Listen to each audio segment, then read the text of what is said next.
කොහොමද ඉතින් ඔයාලට? අපි ට්‍රේන් එකේ අනුරාධපුරේ ගියපු වීඩියෝ එක බලමුද අද මාත් එක්ක?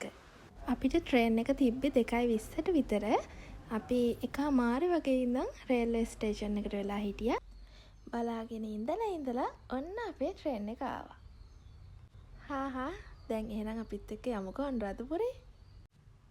මම මගේ ජීවිතේ පළවෙනි වතාවට තමයි ට්‍රේන් එක මෙච්චර දුරක් යන්නේ. ඒකත් පවුලෙයි නැතුව එයයි යාළුවෙත් එක්ක. මේ ලස්සන වටපිටාවත් එක්ක ඒ දැනෙන හැඟීම කියලා නිම කරන්න බැරි තරම්.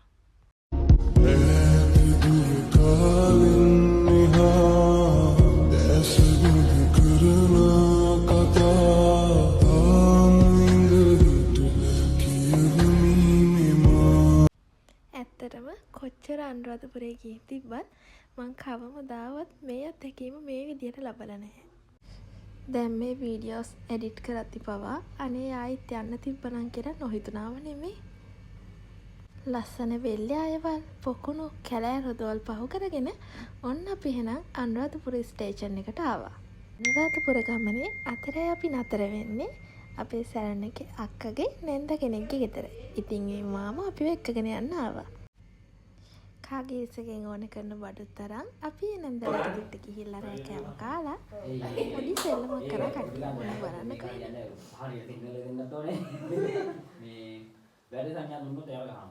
රොබින් කියන්න ඕනේ මෙයාගෙන් තමයි හම්බුනේ කියලා. හරිනේ.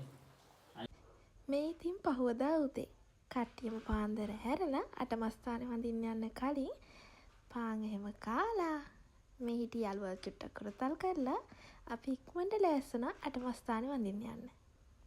ලෑස්ති වෙලා එයා එකක් චූටි කෝලම් ටිකක් කරලා වීඩියෝ ක්ලිප්ස් ටිකකුත් අරගෙන ඔන්න ඉතින් අපි කට්ටියම පිටත් වුණා අටමස්ථානේ වඳින්න යන්න. ගෙදර ඉඳන් ගියොත් අපිට ගොඩාක් දුර නිසා ඒ මාමා අපිව ගිහින් දැම්මා ඉතින්. පේනවනේ ඉතින් ඒ යන ගමනුත් කට්ටිය කරන කෝලම්. ඔන්න ඉතින් නොදැනීම ඉක්මනට අපි එතෙන්ට ආවා.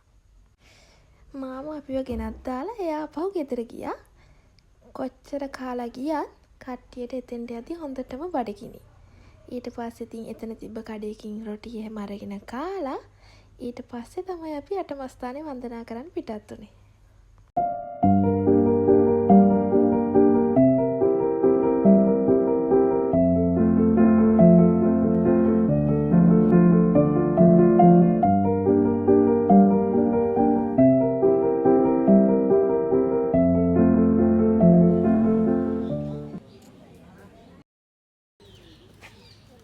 අටමස්ථානෙත් වන්දනා කරලා අපි අපහු අක්කලගේ නැන්දලෑගේ දෙට්ට ගිහිල්ලා දවල් කෑමත් අරගෙන වොෂ් එකක් එහෙම දාලා ලෑස්ති වෙලා ආපහු පිටත් වුණා ඉක්මනට ගෙදර එන්න. රෑ 9ට විතර ගම්පහ ස්ටේෂන් එකට ඇවිල්ලා කට්ටියම ගෙවල් වලට ගියා. ඉතින් යාළුවනේ ඔයාලා මගේ මේ වගේ තව වීඩියෝස් බලන්න කැමති නම් කමෙන්ට් එකක් දාගෙන යන්න. එහෙනම් අතට ගිහින් එන්න. හැමෝම සතුටින් පරිස්සමෙන් ඉන්න. Thank you for watching.